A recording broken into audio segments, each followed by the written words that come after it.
What happened the day you finally stopped staying silent? I never thought my silence could kill me, but that's exactly what it almost did. The day it all began wasn't loud or violent. It was quiet, eerily quiet, the kind of silence that settles over a house when everyone is waiting for something to happen. My family had been circling me for weeks, throwing glances, whispering when they thought I wasn't listening. I wasn't paranoid. I knew. I knew because I'd spent my entire life noticing the things nobody said out loud. I was the youngest, which meant I was the witness, the one who carried everyone else's secrets in my chest like stones. I'd kept my mouth shut about Dad's late-night disappearances, about Mom's quiet tears in the bathroom, about my brother's mysterious bruises and my sister's locked phone filled with names I wasn't supposed to know. Every silence was another knot in my stomach, and for years, I convinced myself that if I stayed quiet, I could keep the family from tearing apart. But silence doesn't hold families together. Lies do. And that night, I realized I had become the biggest lie of all. It started at dinner. Mom had made her usual roast chicken, the one she only cooked when she wanted everyone in the same room. Dad sat at the head of the table, cutting his food into neat squares, chewing slow, as though he could control the rest of us just by pacing his bites. My sister, Clara, scrolled through her phone under the table until Dad cleared his throat and she shoved it into her pocket. My brother, Ethan, sat across from me, shoulders hunched, eyes red-rimmed like he hadn't slept in days. I felt the words pressing against my lips, begging to be let out. But when Dad looked up, his eyes sharp and unyielding, I swallowed them back down. I always did. Until Ethan spoke. I can't do this anymore. His voice cracked, a thin thread in the heavy air. I can't keep covering for you. The fork froze halfway to my mouth. My pulse pounded. Dad's knife clinked against his plate as he set it down. Covering for me? His tone was calm, almost curious, but his hand curled into a fist against the tablecloth. Ethan's gaze darted to me, then to Clara. His lips trembled. He'd tell them. If you don't tell them, I will. The room shifted. Mom's hand tightened on her wine glass. Clara stared hard at her plate. And me, I could feel every muscle in my body screaming to run. But where would I go? Dad leaned back, lips curving into a smile that didn't reach his eyes. Son, I think you're confused. No, Ethan said, louder this time, pushing his chair back so fast it screeched against the floor. I'm done lying. I'm done pretending everything's fine. They deserve to know. I couldn't breathe. My hands shook against the table, and for the first time, I felt the silence breaking inside me. Stop it, Dad ordered, his voice sharp as a blade. Ethan didn't. He looked right at me, and in that moment, I knew. He was going to say it, the thing I had buried, the thing I had kept hidden because I thought it was safer. And suddenly, the weight of all those years pressed against me, heavier than ever. Because if Ethan spoke, everything would change. Not just for Dad, not just for him, for all of us. I wanted to scream for him to stop. I wanted to tell him we weren't ready, that I wasn't ready. But instead, I heard my own voice, loud and trembling, cut through the silence for the first time. Don't, I said. Don't say it. The table went still. Everyone stared at me. And Dad's smile widened. He thought he'd won. But what none of them knew was that once a silence cracks, it doesn't stop. It spreads, and mine was about to shatter everything. Because I couldn't hold it in anymore. Not after what I'd seen, not after what I knew. And when I finally spoke the truth, nothing in our family or in me would ever be the same again. My hands were still trembling when the words formed on my tongue. I didn't even know if I'd survive saying them out loud. But I knew one thing. That night, someone was going to bleed. I wish I could say the words came out strong and steady. They didn't. My voice shook like it belonged to someone else, like it had been buried so long it had forgotten how to breathe air. I said, "He's hurting us." The sound was so soft I thought maybe no one had heard me, but I saw Mom's face blanch. Clara's fork slipped from her fingers, clattering against the plate. Ethan froze, mid-breath, relief and terror colliding in his eyes. Dad leaned forward, elbows on the table. "What did you say?" His voice was calm, almost curious, but his hand curled into a fist against the tablecloth. I swallowed hard. The words tasted like blood. You hurt us." For a heartbeat, nobody moved. Then the explosion. Dad slammed his palm against the table, the sound like a gunshot. "Enough," he barked. "You think you can sit here, under my roof, eating the food I provide and slander me?" His eyes pinned me like nails through skin. Mom's hand shot out, gripping his wrist. "Richard," she whispered, "please." But Ethan cut her off. "She's telling the truth." The air went cold. Dad's face darkened, his jaw tightening until the veins in his neck stood out. "Careful, boy," he said through clenched teeth. Ethan stood. His chair tipped and crashed to the floor, but he didn't flinch. "No more careful, no more silence. You think we don't see? The bruises, the threats, the way Mom looks like she's walking on glass every day?" Mom let out a strangled sob. Clara pushed her chair back as if to flee, but stayed frozen halfway up, caught between fight and flight. And me. My heart pounded so hard, I thought my chest would burst. Every second felt like standing at the edge of a cliff, waiting for someone to push. Dad rose slowly, deliberately, towering over all of us. His eyes locked on Ethan. "Sit down now." Ethan's chin lifted. "Or what? You'll do to me what you did to her?" He pointed straight at me. The silence that followed was different this time. It wasn't suffocating. It was sharp, electric, filled with 1,000 unsaid things that could never be buried again.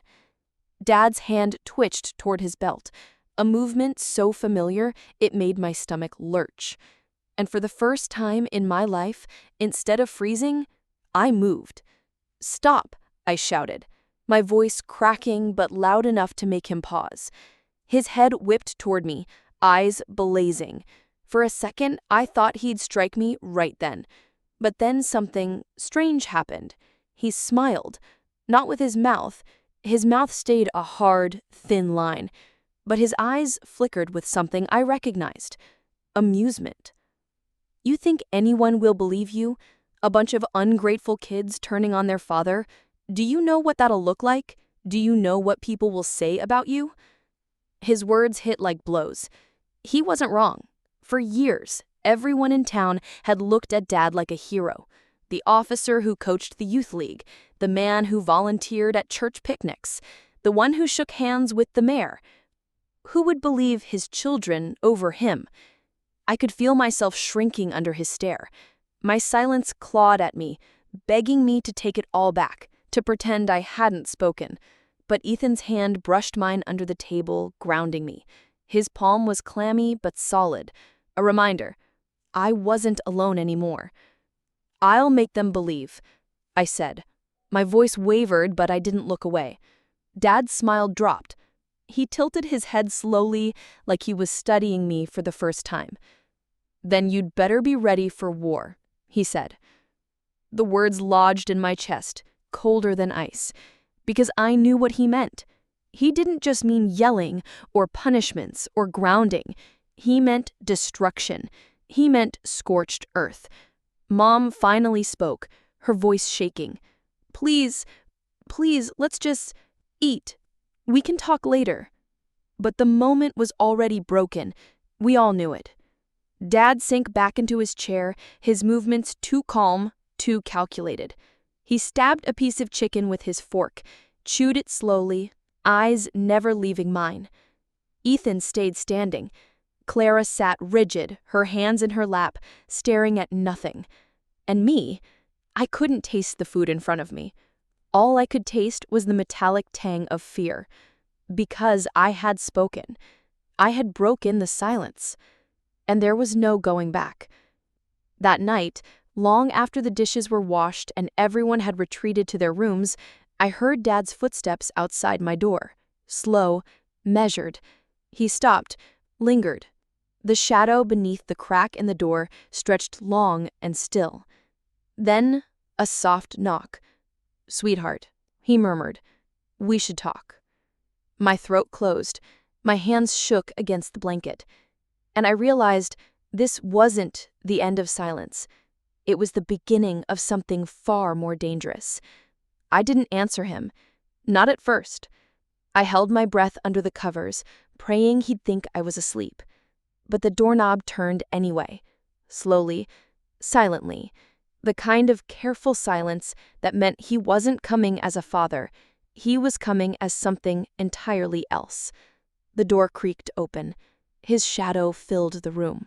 "Sweetheart," he whispered again, softer this time, almost tender. That was worse than shouting. The fake warmth, the practiced concern. It was the mask he wore to neighbors, for church members, for anyone who didn't know what that tone really meant. I stayed still, eyes closed, heart pounding so hard I thought the mattress might shake with it.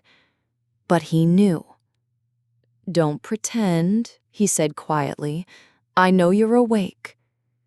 The blanket felt suffocating, so I pushed it down and sat up. The moonlight through the blinds cut stripes across his face. For a moment, I couldn't recognize him.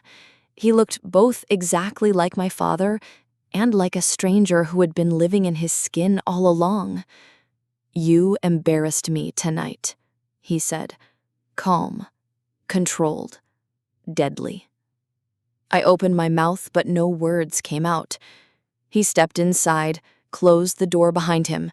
The click of the latch made my stomach twist.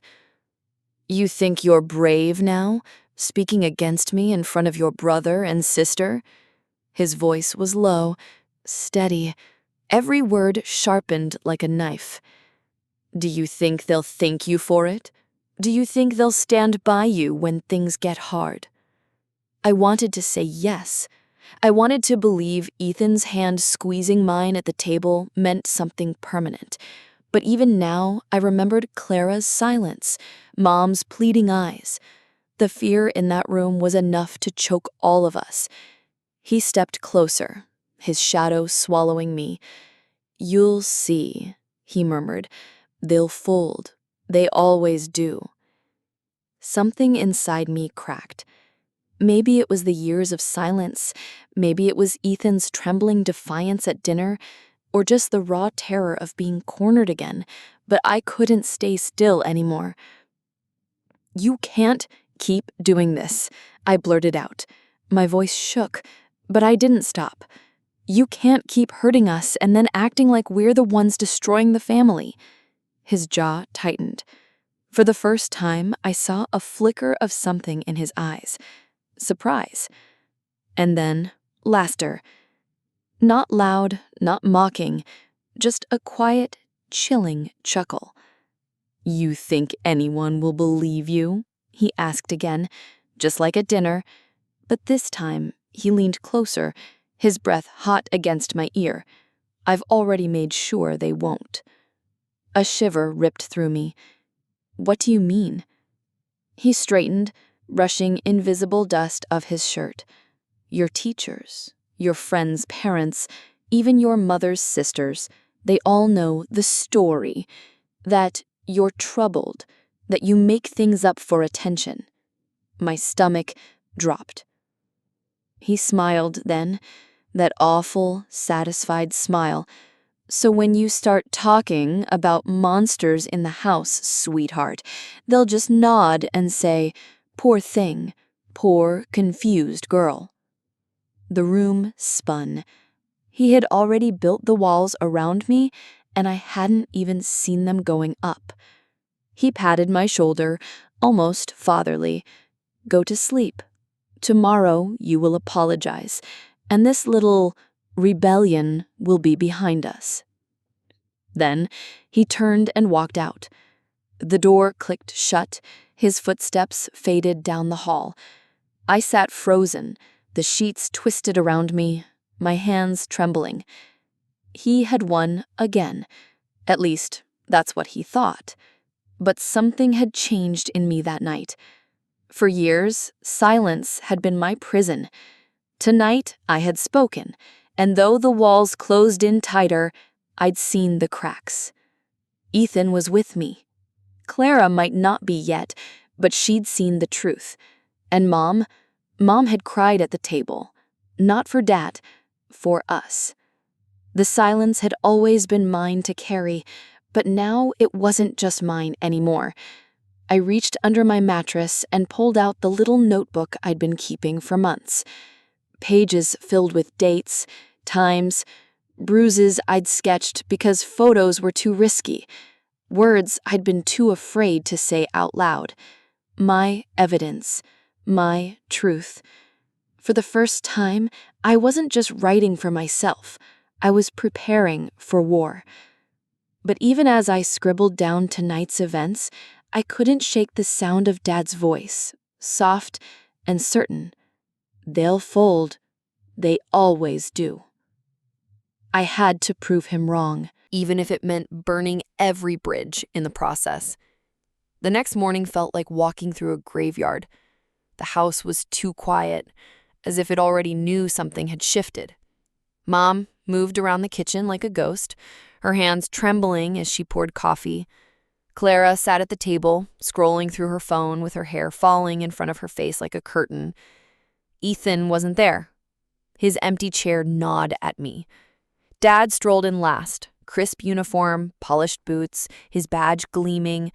You'd never know what had happened in my room hours before. He kissed Mom on the cheek, ruffled Clara's hair, then turned to me. You ready to apologize? His voice was smooth, casual, but his eyes cut through me. I opened my mouth, my throat dry.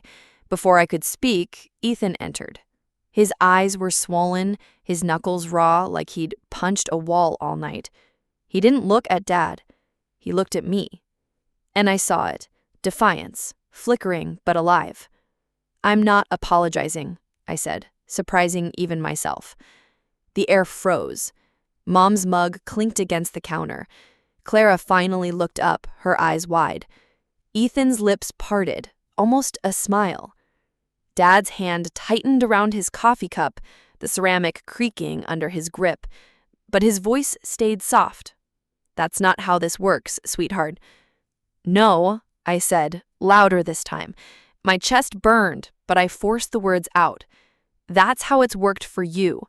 Not anymore. The silence after that was unbearable, like the whole house was holding its breath. Dad chuckled, low and dark. You're a child who doesn't understand the damage she's doing. He sipped his coffee like we weren't standing on the edge of something dangerous. He looked at Ethan then, and a boy, too weak to stand on his own without blaming his father. Ethan flinched, but didn't back down. Don't scare me anymore. It was a lie. I saw the tremor in his hands, but saying it was enough. It cracked something open. Dad's smile faded. For the first time, I saw a shadow of doubt in his eyes. Small, but real. He set down his cup carefully, as though afraid of breaking it. Then he stood, adjusted his uniform, and walked out the door without another word. The sound of his car pulling out of the driveway left the air trembling in his absence. Mom sank into a chair, her face pale. She whispered, "What have you done?" I didn't know how to answer, so I just told the truth. We stopped staying silent. Her hand flew to her mouth. For a moment, I thought she'd cry, but instead she said nothing. She just stared at me. as if trying to decide whether I was her daughter or her executioner. When I looked at Clara, she quickly dropped her gaze, thumbs tapping on her phone, but I saw her bite her lip, saw the faint tremor in her shoulders. She wasn't ready yet, but she was listening. Ethan grabbed my arm and pulled me outside before Mom could say anything else. We stood in the yard. The morning sun too bright, too normal. "You shouldn't have said that," he muttered, pacing. "Now He was going to anyway," I said. "You know he was." Ethan stopped. His eyes were wild. "You don't get it. He'll ruin us. He'll ruin you." "He already has," I said quietly. That shut him up. We stood there, breathing heavy, the weight of everything pressing down. Finally, Ethan whispered, "So what now?" I hesitated. The notebook burned in my pocket like a secret too big to hide. I thought of Dad's words, his smug certainty. "They'll fold. They always do." Not this time. We get proof. Something they can't ignore. Something he can't twist. Ethan stared at me like I'd just spoken a language he didn't know. Then slowly he nodded. But as we walked back inside, I caught sight of Clara through the window. She was on the phone, whispering into it, her back turned, and my stomach dropped. Because in this family, secrets didn't stay secrets for long. And if she was calling who I thought she was, we weren't just at war with Dad anymore. We were at war with each other. Clara wouldn't look at me for the rest of the day. She floated through the house with her phone glued to her hand, her face a mask of forced calm. Every time I caught her eye, she flinched, like I'd seen too much. And maybe I had. That night, when the house finally settled into uneasy silence, I pressed my ear to the wall between our rooms.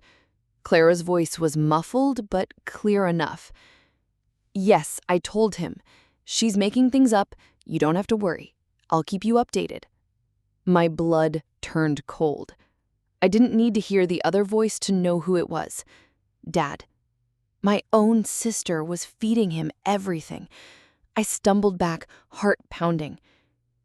The betrayal cut deeper than anything he had ever done. Because this wasn't fear. This wasn't silence. This was choosing him over us. The notebook under my mattress felt suddenly heavier. Proof meant nothing if Clara was reporting my every move. The next morning, Ethan noticed it too. We were in the kitchen, pouring cereal, when Clara came in, phone in hand, eyes darting between us. "She's spying," I mouthed to him. He nodded, jaw tight. We both went quiet until she left. Then Ethan leaned close. "We need to get out of here. Just for a night. Somewhere she can't follow." "Where?" I whispered. "Mrs. Jennings." His voice cracked on the name. "Our old babysitter. She'd always told us her door was open. She'll believe us. She always believed us." The idea felt like oxygen, a safe place, even if only for one night. That evening, when Dad left for his shift and Mom retreated to her room with a glass of wine, we slipped out. I clutched the notebook tight against my chest as we ran through the cool night air, our footsteps echoing on the pavement. Mrs. Jennings' house was just 4 blocks away, but it felt like miles. Every shadow looked like Dad's car. Every sound made me jump. When we finally reached her porch, I nearly collapsed with relief. Ethan knocked, rapid and urgent. The door creaked open, and there she was.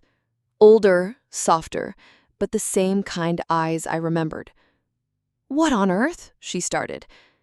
Then she saw my face, the notebook clutched in my arms, and her expression shifted. She didn't ask questions. She just opened the door wider and said, "Come in." Inside, the house smelled of cinnamon and old books. Safe. Ordinary. Everything our home wasn't. I spilled everything. My voice shook, but once I started, I couldn't stop. The beatings, the threats, the manipulation. Dad's words at my door. Clara's phone calls. I showed her the notebook, page after page of dates, drawings, scribbled in the dark. She listened. She believed me. For the first time, someone believed me. But then her face darkened. You know he's going to come looking, and if he finds you here, a knock cut her off. Hard. Sharp. Echoing through the house like thunder. Open up, Mrs. Jennings. Dad's voice. Ethan grabbed my hand. I froze. The knock came again. Louder. I know they're in there. Mrs. Jennings went pale. She turned to us. Upstairs, now. We ran, my notebook clutched to my chest, my heart in my throat. We crouched in her guest room, the floorboards creaking under our weight, every muscle straining to stay quiet. Downstairs, the door opened. Dad's footsteps filled the house. Evening, ma'am. I think my kids wandered over here. Just a little misunderstanding. You know how teenagers are. I pressed my mouth over my mouth, trying to steady my breath. Funny, Mrs. Jennings said, her voice shaky but firm. They told me a very different story. The silence that followed was suffocating. Then Dad laughed. Soft. Chilling. You should be careful what you repeat, ma'am. My family's private matters aren't your concern. Ethan's hand tightened around mine. Mrs. Jennings didn't back down. When children come to me terrified, it becomes my concern. The air went still. And then Dad's voice dropped, cold as ice. Where are they? I felt Ethan tremble beside me. My notebook slipped from my sweaty hands, pages fluttering. Downstairs, a floorboard groaned, his footsteps, slow and deliberate, moving through the house. Closer. Closer. Every instinct screamed to run, but there was nowhere to go. And as the sound of his boots creaked on the first step of the staircase, I realized. We weren't hiding anymore. We were trapped. The sound of his boots on the stairs was the loudest thing I had ever heard. One step. Pause. Another. He wasn't rushing. He was savoring it, like a predator who already knew the prey had nowhere left to run. Ethan's grip on my wrist was so tight it hurt, but I didn't pull away. My breath came in sharp, shallow bursts. I wanted to scream, to break through the window and leap into the night air, even if it meant shattering bones. Anything was better than waiting. The stairs creaked again. Closer.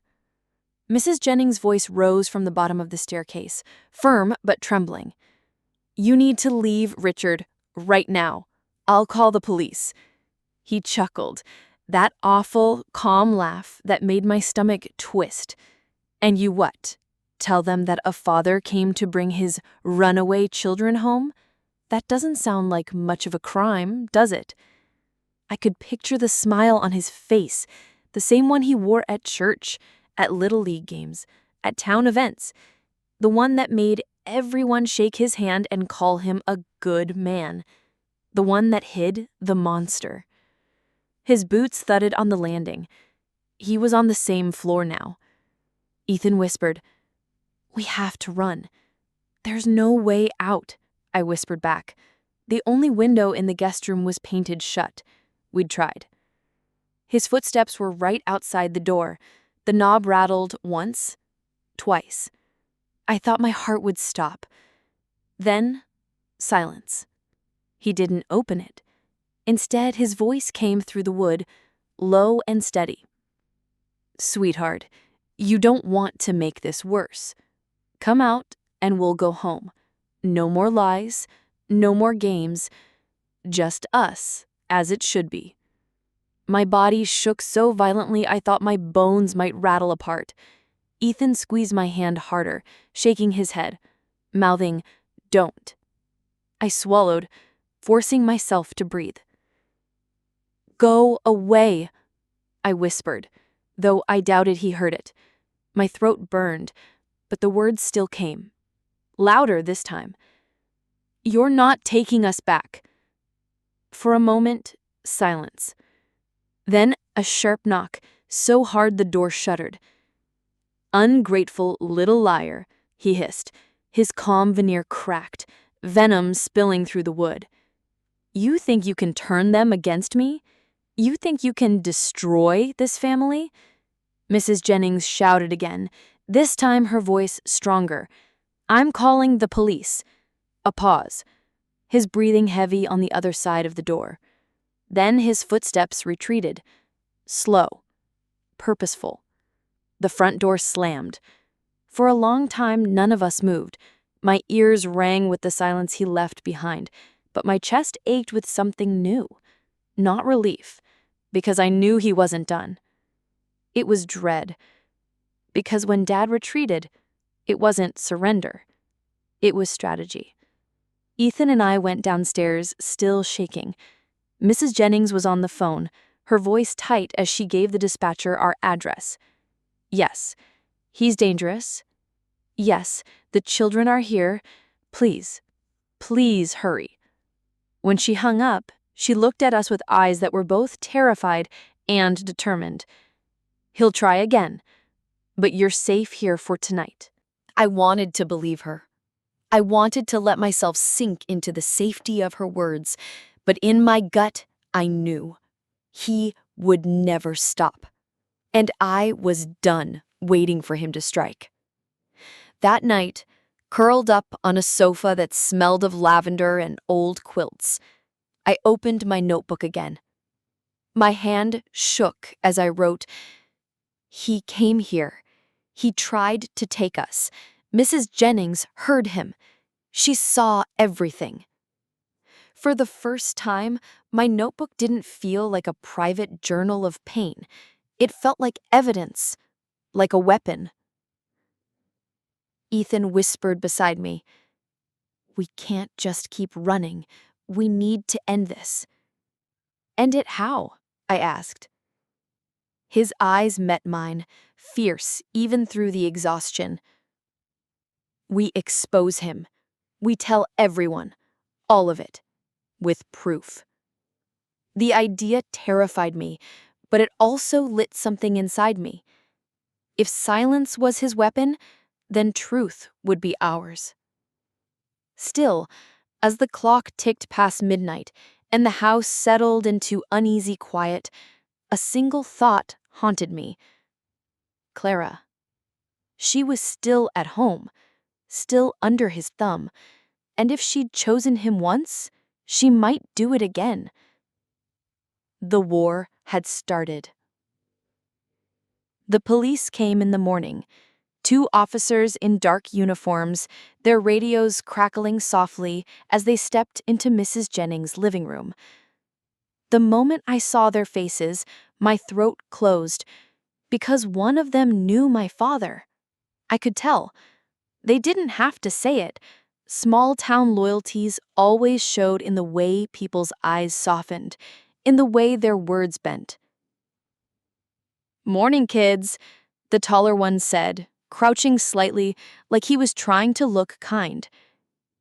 Disagreement. The word made me want to scream. Ethan beat me to it. "He came here. He threatened us.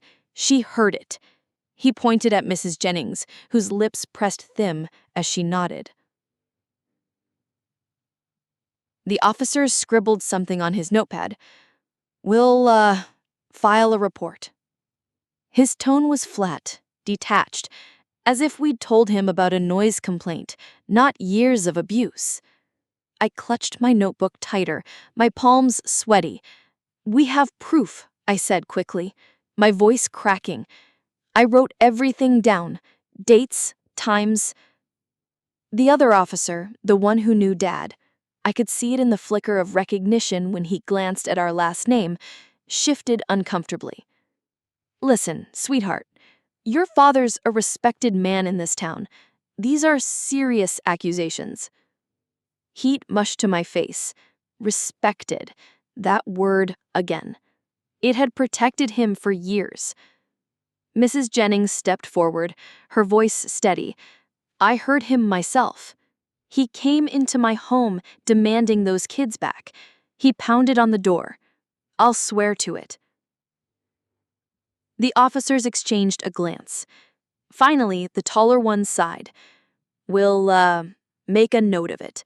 But until we have more, he trailed off. I wanted to tear the notebook open and shove it in his face, show him every page, every bruise, every night I couldn't breathe because Dad's shadow filled my doorway. But then Ethan leaned in, whispering so only I could hear. Not here. Not now. If they don't listen, we'll find someone who will. I bit back the words, nodded. The officers left, their car rolling down the street like nothing had happened. The silence they left behind felt heavier than the night before. Mrs. Jennings put a hand on my shoulder. Don't lose heart. We'll find a way. He can't keep this hidden forever. But in my chest, doubt gnawed because I knew how good he was at hiding. That evening, as Ethan and I sat at the kitchen table, Clara called. Her name lit up my phone, the screen vibrating against the wood. I froze. Ethan grabbed my wrist before I could answer. Don't. It's a trap. But something in me needed to hear her voice, needed to know which side she was on. I pressed accept. For a moment, nothing but static. Then her whisper. You have to come home, please. Her voice cracked, desperate. Not cold, not calculating like the night before. Desperate. I whispered back. Why? He's losing it, she stammered.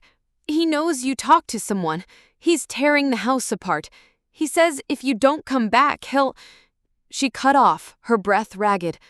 My chest tightened. He'll what? She didn't answer, just sobbed. Then, faintly, in the background, I heard his voice, barking her name, demanding. The line went dead. I stared at the phone, my hand shaking. Ethan's eyes were wide. You can't believe her. She's playing his game. But the sobs had been real. The terror had been real. I knew that sound. I'd lived it. She's still our sister, I whispered. No, Ethan snapped, louder than he meant to. She chose him. Only because she's scared. We all were. We sat there, the weight of her silence between us. Finally, Ethan slammed his fist against the table. If we go back, we're finished. He'll crush us. You know he will. I looked down at my notebook, the pages full of our pain. Proof. A weapon. But it wasn't enough. Not yet. And Clara, if she stayed there, if she kept feeding him pieces of us, she'd destroy everything before we even had a chance. I thought of her whisper, her sobs, the sound of his voice calling her name. I knew what we had to do. We're not going back, I said. We're getting her out. Ethan's head snapped toward me, eyes blazing. That's suicide. But I didn't look away. My voice was steady, even as my hands shook. It's war, I said, and I'm not leaving her behind. The room went silent, and for the first time, I felt the weight of what was coming, because this wasn't just about surviving anymore. It was about fighting back. We waited until midnight. Mrs. Jennings had begged us not to leave, her voice thick with fear, but I couldn't sit still while Clara was trapped in that house. I knew what Dad was capable of when he felt cornered, and if she really had broken, if she'd really begged us to come back, then she was in danger too. Ethan argued until his voice cracked. He'll kill us if we step foot in that house again. He already tried, I whispered back, but if we don't go now, he'll kill her first. That shut him up. So we slipped out the back door with nothing but the clothes on our backs and the notebook clutched to my chest. The night was damp and heavy, the air buzzing with cicadas, but every shadow felt alive. The 4 blocks back to our house stretched like miles. When we reached the street, I froze. His car was in the driveway, but the porch light was off. The house looked to sleep, but I knew better. Monsters didn't sleep. Ethan grabbed my arm. "We can't just walk in." "We won't," I said. I knew the house better than anyone. Every squeaky floorboard, every window that stuck. We circled to the back, moving slow, staying low. The kitchen window was cracked open, the screen loose. I'd done that weeks ago when I first started writing in the notebook, just in case. I slid it up, wincing at the groan of the frame. Ethan climbed in first, then pulled me after him. Inside, the house felt wrong. The air was too still, too heavy. The silence was sharp, like a held breath. We crept down the hallway. The carpet muffled our steps, but my heartbeat was so loud I swore it would give us away. Clara's door was closed. A strip of light glowed under it. I pressed my ear to the wood. Faint sobs. I tapped lightly. Our old signal from when we were kids. 2 knocks, then 1. A secret code we'd used when we wanted to talk after bedtime. The sobs stopped. Then, the door unlocked. Clara's face appeared in the crack, her eyes swollen, her hair a tangled mess. The moment she saw me, she grabbed my wrist and yanked me inside. "You shouldn't be here," she whispered, panicked. "He's awake. He knows you'd come." Ethan slipped in behind me, shutting the door softly. "We're not leaving without you." Her breath hitched. "You don't understand. He found the notebook." My blood turned to ice. "What?" She nodded, tears spilling. "He was looking for me, but he found it instead. He knows everything." I clutched the notebook in my arms tighter. She didn't know I'd taken it with me. But the fact that he'd even searched, that he'd known I was hiding something, made my stomach twist. "He said," her voice broke, "he said if I didn't tell him where you were, he'd make sure no one ever believed either of you again. He said he'd destroy you." Ethan cursed under his breath. "He's already doing that." Then, the floor creaked in the hallway. We froze. His footsteps were slow, deliberate, coming closer. Clara's face paled. "He checks on me every hour. If he finds you here—" Too late. The doorknob rattled. "Clara," Dad's voice drawled, calm and low. "Why's your door locked?" Clara's eyes darted to mine, wide and terrified. Ethan mouthed, "Window." I looked. The window was small, barely wide enough for one of us, but it was our only chance. Dad knocked again, harder this time. "Open the door, sweetheart, now." Clara shook her head, whispering frantically, "He'll know. He'll kill us." Ethan grabbed her hand. "Then we don't give him the chance." The knock turned into a pounding. The frame shook. "Clara!" His voice thundered now, the calm mask gone. "Open this door or I swear—" The words cut off as the lock clicked from the outside.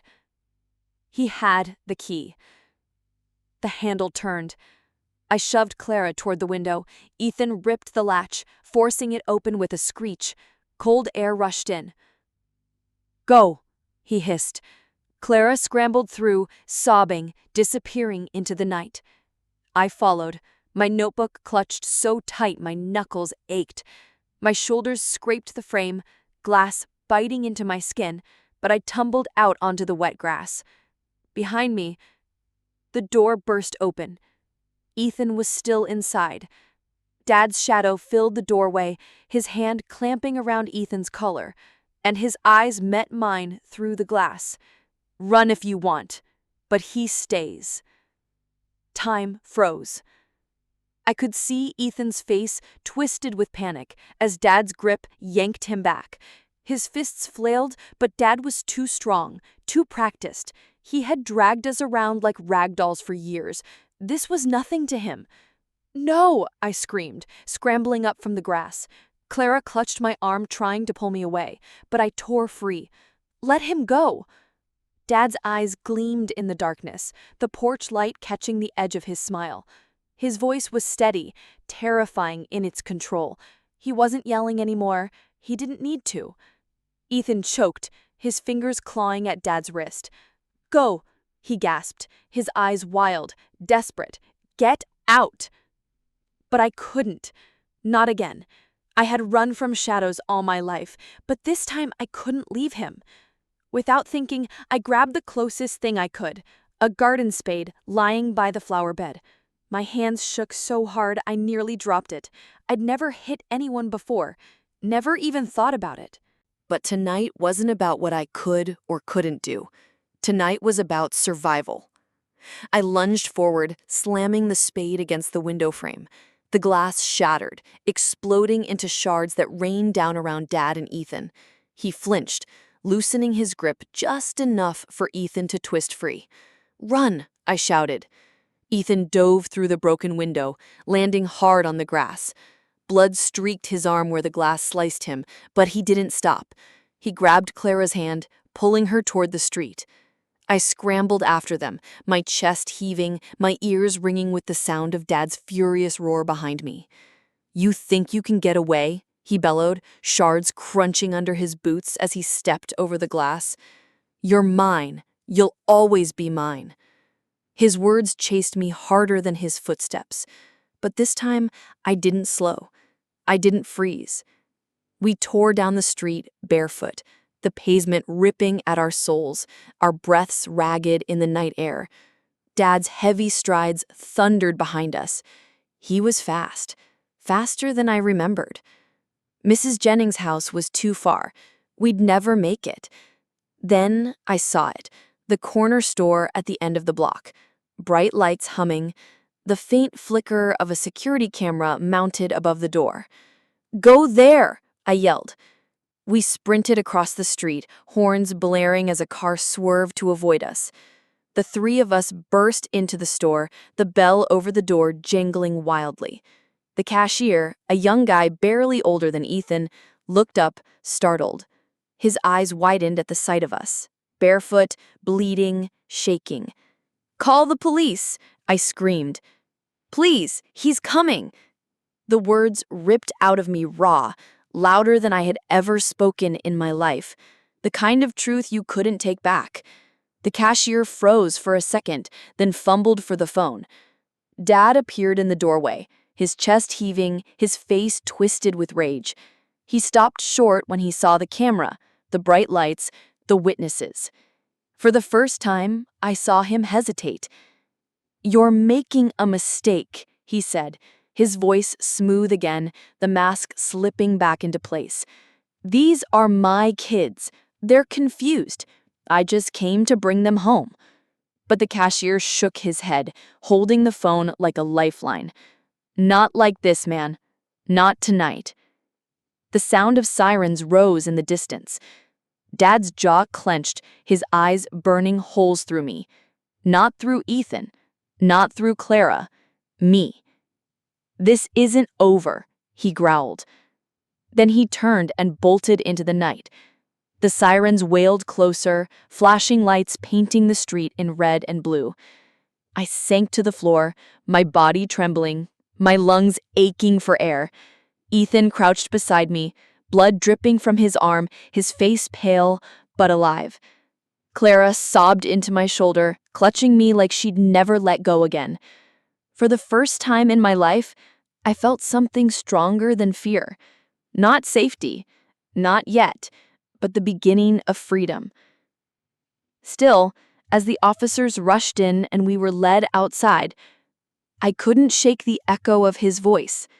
This isn't over. And deep down, I knew he was right, because monsters don't vanish when the lights come on. Sometimes that's when they fight the hardest. The police lights painted the street in violent colors. Red, blue, red, blue. Each flash made the night feel less real, like we'd stepped into some nightmare that refused to end. Ethan sat on the curb, clutching his bleeding arm. Clara was wrapped in a thin blanket an officer had pulled from the trunk of a squad car, rocking back and forth, whispering the same words over and over. "He's going to kill us. He's going to kill us." And me? I sat on the cold pavement, notebook in my lap, staring at the broken lines of my own handwriting under the flickering streetlight. My chest still heaved with uneven breaths, but the truth was finally out. Spoken. Heard. Seen. Or so I thought. The officer who'd known Dad earlier that morning crouched in front of me. His jaw was set, his notepad balanced on his knee. "Now," he said carefully, "why don't you tell me exactly what happened tonight?" I opened my mouth, but Ethan cut in, his voice sharp and trembling. He tried to drag me back inside. He broke into Clara's room. He said we'd always be his. Ethan? The officer interrupted, his tone calm, almost patronizing. "I need specifics. Did he hit you? Threaten you with a weapon?" Ethan faltered. His bloody arm trembled as he lifted it. "He grabbed me. He wouldn't let go." The officer scribbled something, then looked at me. "And you?" I clutched the notebook tighter. "Everything's in here. Every bruise. Every night he came into my room. Every threat. You'll see." I held it out, my hands shaking. He took it, flipping through the pages, his brow furrowing. For a moment, I felt hope flicker. But then he sighed. "Journals aren't evidence, sweetheart. They're just your word." Something inside me cracked. "It's not just my word. Mrs. Jennings heard him. The cashier saw him. He tried to drag Ethan back inside." The officer's eyes softened with that look I hated. Pity, not belief. "Your father's a decorated officer. This is going to be complicated. You need to understand that." Decorated officer. That was the shield he always hid behind. Clara suddenly exploded, her voice shrill and raw.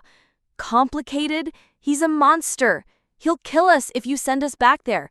She shot to her feet, clutching the blanket around her shoulders. "Don't you get it? We'll die if you send us home." Her words cut through the night like a blade. Every officer on the scene turned to look at her, and for once, she didn't shrink. She stood trembling, sobbing, but defiant. The officer hesitated. Then finally he nodded to his partner. "Take them in. Protective custody at least until we get a clearer picture." I collapsed back onto the curb, relief crashing over me so fast I almost cried. Clara sank down beside me, burying her face in her hands. Ethan exhaled shakily, muttering, "Thank God." But even as they led us into the squad car, even as I clutched Clara's hand and tried to believe we were finally safe, I couldn't stop hearing Dad's voice in my head. "This isn't over." And when I glanced out the window at the darkness beyond the flashing lights, I swore I saw him standing at the end of the street, just out of reach of the glow, watching, waiting, smiling. The police station smelled of stale coffee and paper. They led us into a small interview room with cinder-block walls painted an unforgiving gray. A single metal table sat in the center, surrounded by 3 chairs. The fluorescent light overhead buzzed, flickering just enough to make my skin crawl. We sat side by side, me, Ethan, Clara, like prisoners awaiting judgment.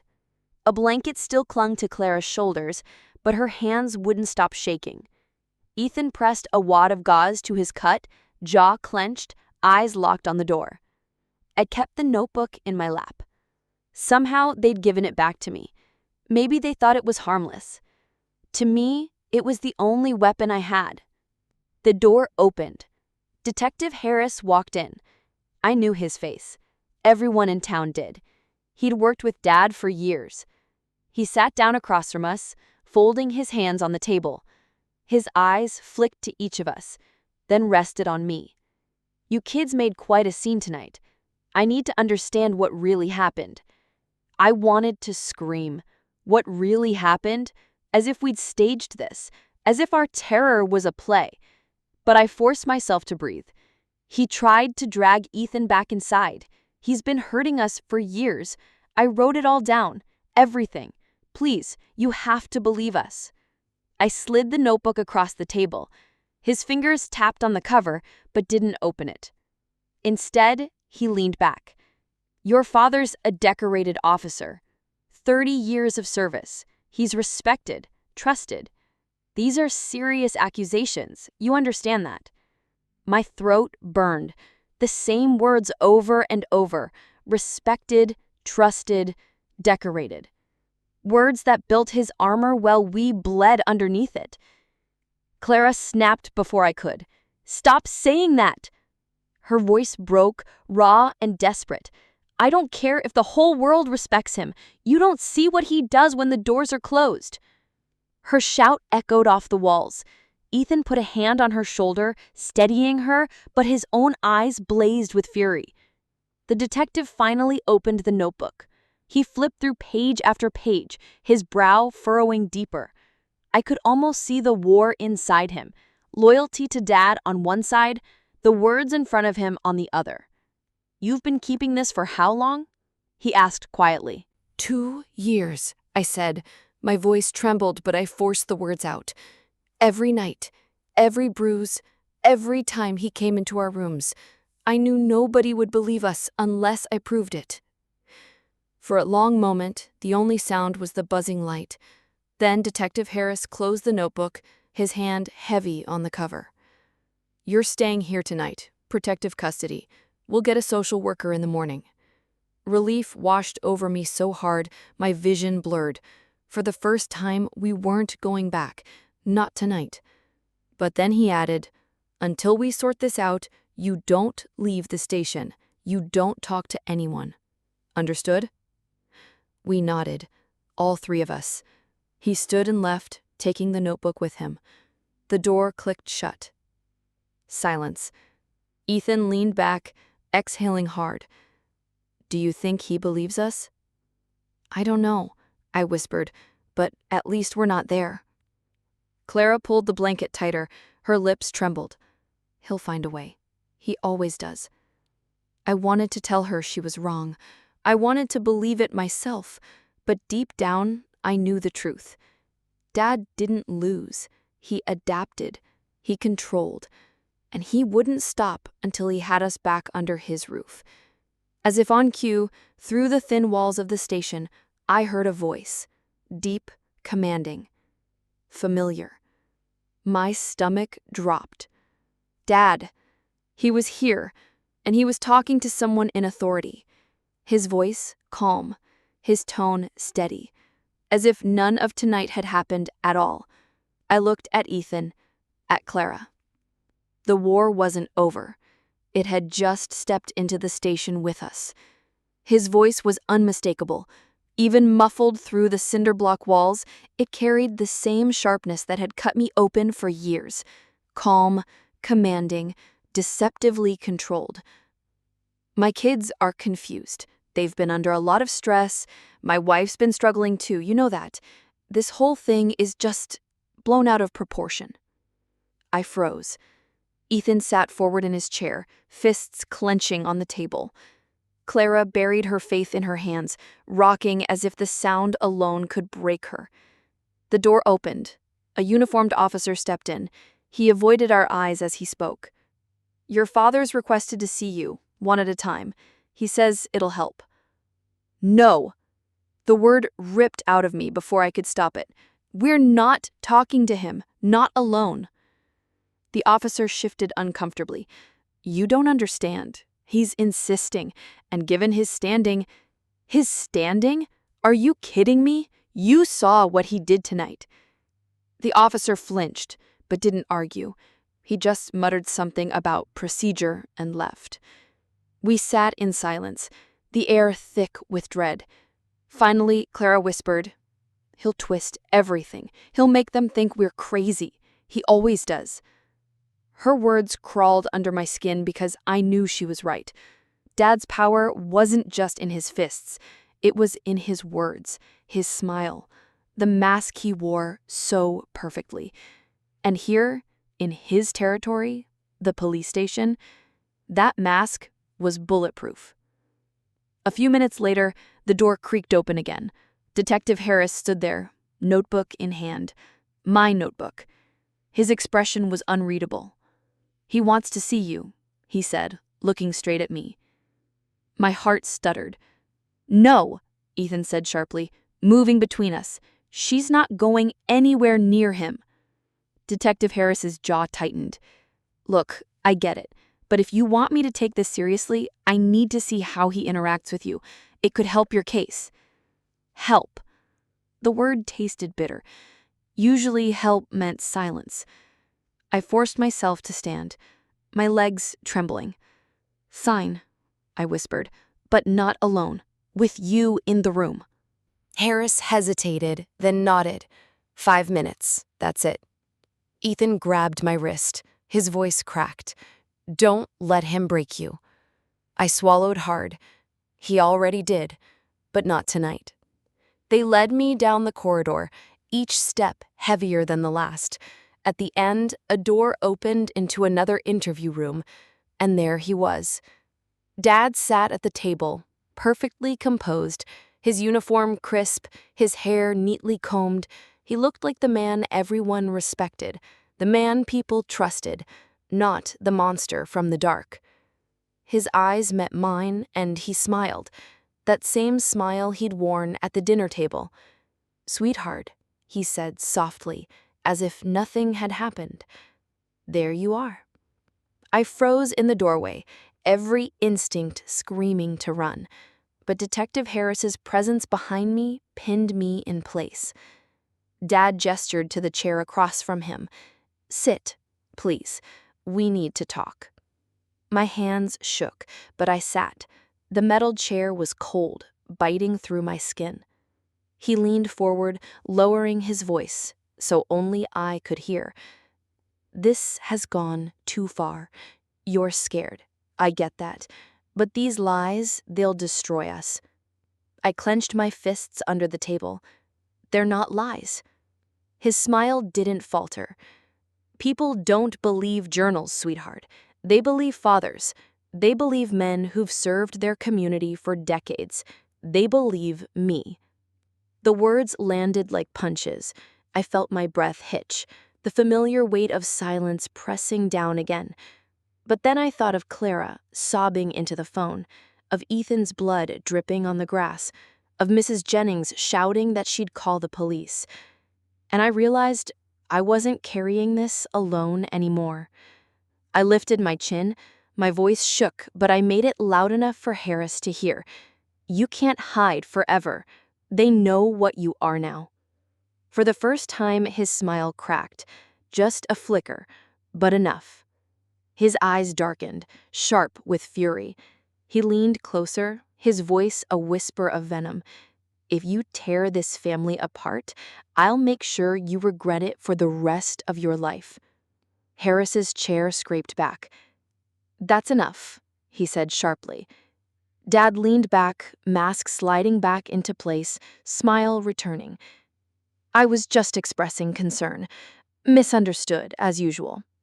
But I saw it. The slip, the threat. And for the first time, I thought maybe someone else had seen it too. Detective Harris escorted me back down the hallway, his face unreadable. My legs felt like they were made of stone, but somehow I kept moving. When we reached the room where Ethan and Clara waited, he paused at the door. "Stay here. I'll be back." The door closed behind him. Clara rushed to me immediately, gripping my shoulders. "What did he say? Did he hurt you?" I shook my head, but my throat was too tight to speak. Ethan studied my face, his eyes narrowing. "He threatened you. I can see it." I sank into the chair, burying my hands in my lap. "He said if I tore the family apart, I'd regret it forever." Clara whimpered, clutching the blanket tighter. Ethan cursed under his breath and paced the room like a caged animal. Minutes stretched. Every sound in the station made my heart leap. A slam of a drawer, the buzz of the lights, the murmur of voices beyond the walls. And always, I swore I could hear him. Dad. His voice threaded through everything, even in silence. Finally, the door opened.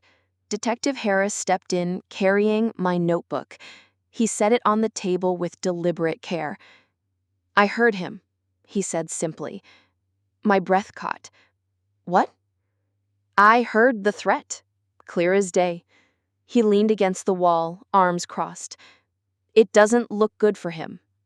For a moment, the room tilted. After years of silence, of being doubted, dismissed, ignored, someone finally admitted they heard it too. Ethan stopped pacing, his fists unclenching. Clara covered her mouth, sobbing quietly. But then Harris added, "That doesn't mean this will be easy. He has friends, influence, people who owe him favors. He'll fight tooth and nail to keep his reputation intact." I forced myself to meet his eyes.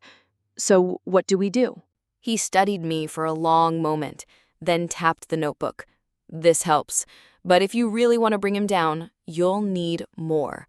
Witnesses, recordings, anything that proves a pattern." Ethan scoffed. "He'll never slip up in front of anyone important." But Clara's voice broke through, small but steady. "He already has." We turned to her. She wiped her tears, pulling the blanket from her shoulders. "He didn't just hurt you, or Ethan. He hurt me too." She rolled up her sleeves, revealing faint scars along her arms. Thin, pale lines, some older, some newer. "He didn't hit me," she whispered. "Not the way he did you. But he made me believe everything was my fault. Every fight, every bruise, every tear. I started doing this because it was the only pain I could control." Her voice cracked, but she didn't stop. "If they don't believe you, they'll believe me. I'll tell them everything." I felt the breath leave my chest. For so long, Clara had been the one feeding him information, keeping us tethered to his control. But now she was breaking too. Ethan knelt beside her, gripping her hands. "Then we do this together, all of us." For the first time in years, we weren't divided. We were one. The door opened again. Another officer stepped in, his expression tense. "Your father's lawyer is here. He's demanding the kids be released back into his custody." Clara gasped. Ethan shot to his feet. "No, you can't. You can't send us back." The officer raised his hands. "Relax, it's not that simple. But you need to be ready. This is going to court and fast." The word court echoed in my head like a church bell. Court meant exposure.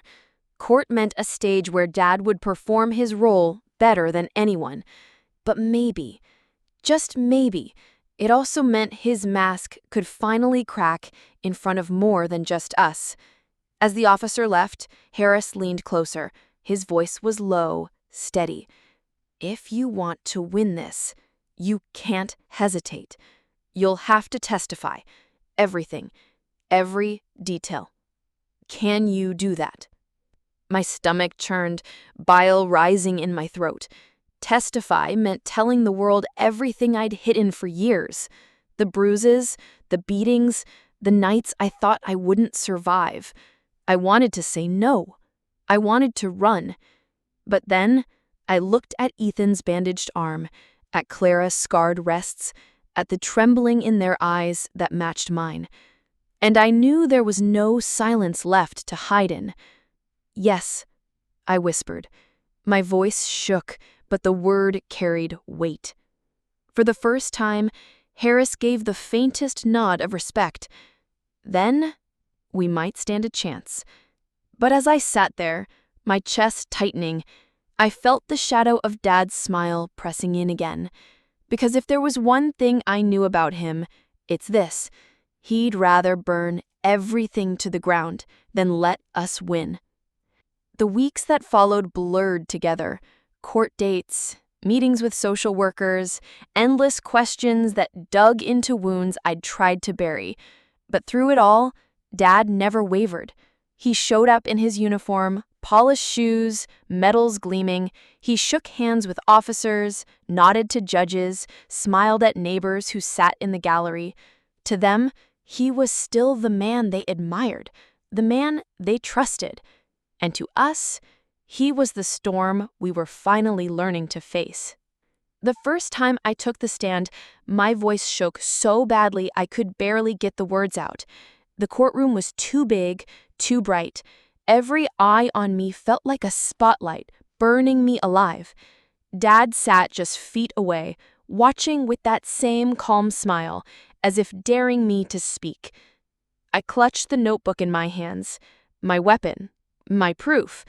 Page by page, I told the truth. About the nights he came to my door, about the bruises, about the words he whispered that carved deeper than any belt could. The silence in the room grew heavy. Even the judge leaned forward, his pen still. When Ethan spoke, his voice was raw, full of rage. When Clara spoke, her tears stained the wood of the witness stand, her scars bared for all to see. And for the first time, I saw Dad falter. His smile flickered, his jaw clenched, his mask cracked under the weight of truth he couldn't control. But he didn't collapse. He fought back. His lawyer painted us as confused, manipulated, poisoned by outsiders. Dad's friends filled the seats, nodding along, whispering doubt into the air. There were moments I thought we'd lose, that all our pain would be swallowed by his charm, his reputation, his lies. But then, Mrs. Jennings took the stand. Her voice was steady as she described the night we ran to her door, the pounding fists, the threats she'd heard with her own ears. The cashier testified too, his voice nervous but clear. Piece by piece, the cracks widened. And when Detective Harris admitted, under oath, that he'd heard the threat himself, something shifted. The balance tipped. The gavel came down weeks later, but I remember the sound like it was yesterday. Custody revoked. Protective orders issued. Investigations opened. It wasn't freedom, not fully. Dad still had allies, still had influence. He would appeal, he would fight. But for the first time, we weren't trapped in silence. We were heard. That night, when we walked out of the courthouse into the cool air, Ethan squeezed my shoulder. "You did it," he said quietly. I shook my head. We did. Clara slipped her hand into mine. Her grip was weak, trembling, but it was real. For the first time in years, I felt something like hope. But even then, I knew hope wasn't the same as safety. Dad's words still haunted me.